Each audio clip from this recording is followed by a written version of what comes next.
ಗೆದ್ಯೋ ನೀ ಹನುಮಂತ, ಅಸುರರ ವದ್ಯೋ ನೀ ಬಲವಂತ. ಈ ಕೃತಿ ಪುರಂದರದಾಸರು ರಚಿಸಿರುವಂತಹ ಕೃತಿಯಾಗಿದೆ. ಆಂಜನೇಯನ ಶೌರ್ಯ, ಭಕ್ತಿ ಮತ್ತು ರಾಮದೂತನಾಗಿ ಮಾಡಿದ ಮಹಾನ್ ಕಾರ್ಯಗಳನ್ನು ಕೊಂಡಾಡುತ್ತಾರೆ. ಇಲ್ಲಿ ದಾಸರು, ಎಲೈ ಬಲಶಾಲಿಯಾದ ಹನುಮಂತನೇ, ನೀನು ರಾಕ್ಷಸರನ್ನು ಸೋಲಿಸಿ ನಿನ್ನ ಅಪ್ರತಿಮ ಶಕ್ತಿಯಿಂದ ಅಸುರರನ್ನು ಬಗ್ಗು ಬಡಿದು ಓಡಿಸಿ ವಿಜಯಶಾಲಿಯಾದವನು ನೀನು ಎಂದು ಹೇಳಿದ್ದಾರೆ. ನೀನು ಬಲವಂತ ಅಷ್ಟೇ ಅಲ್ಲ, ಮಹಾನ್ ಬುದ್ಧಿವಂತನೂ ಕೂಡ ಹೌದು. 2 ಕೈಗಳನ್ನು ಮುಗಿದು ಬದ್ಧಾಂಜಲಿಯಿಂದ ಶ್ರೀರಾಮ ಪಾದಗಳನ್ನು ನಿನ್ನ ಹೃದಯದಲ್ಲಿ ಸ್ಮರಿಸುತ್ತಾ ಭಕ್ತಿಯಿಂದ ಇರುವ ಶ್ರೇಷ್ಠ ನೀನಾಗಿದ್ದೀಯ ಎಂದು ದಾಸರು ಹೇಳಿದ್ದಾರೆ.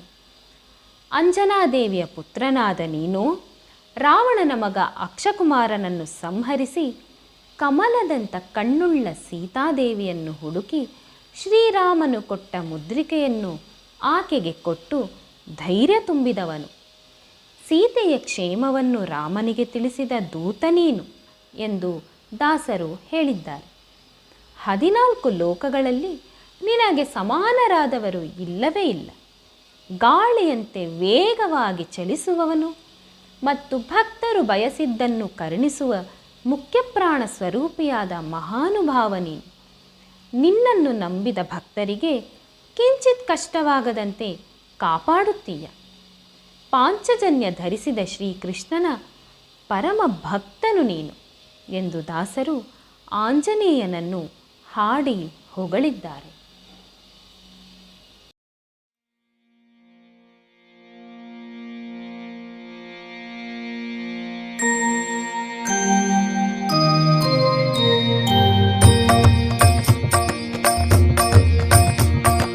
ಗೆದ್ಯೋ ವದ್ಯೋ ಗೆದ್ಯೋ ನೀ ಹನುಮಂತ, ಅಸುರರ ವದ್ಯೋ ನೀ ಬಲವಂತ.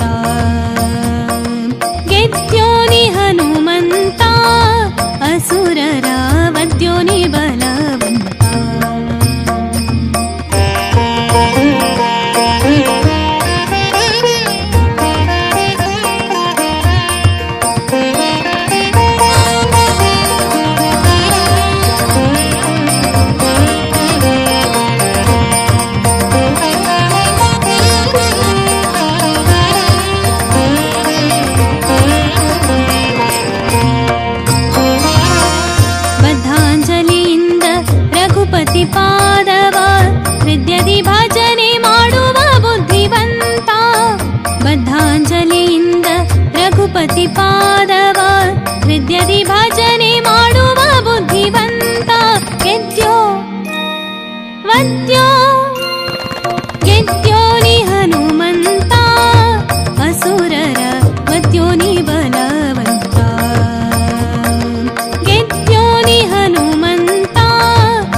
वाञ्छितफलवीव नाद मुख्यप्राण